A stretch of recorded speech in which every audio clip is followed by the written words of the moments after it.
With all the stuff for the musical buff, it's AT40 with the Shadoe. And now, let's grab that pop compendium chock full of chart dates and data, the AT40 Almanac. Boy, this thing is heavy. And flip it over. Turn the page. It tells about the number one hit 25 years ago this week, because it kind of ties into what's been happening in the world lately.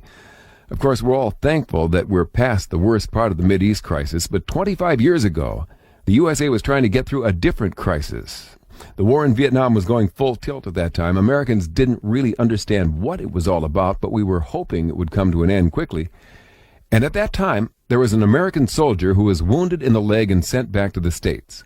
When he got home, he co-wrote and recorded a special song just for the military. But before it ever got to the Army, Navy, Air Force, and Marines, the top brass over at RCA Records found out about it and had the soldier re-record it, backed up by a full orchestra.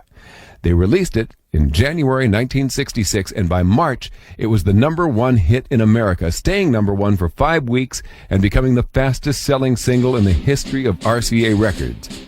And it became the number one hit of the year.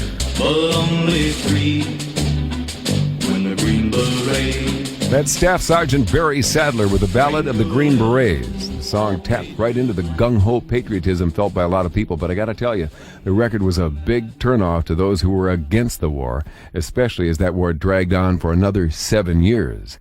A lot different than the country's sentiment about Operation Desert Storm, huh? And that's another page from our AT40 Almanac, the story of the number one song 25 years ago this week. The hits from coast to coast.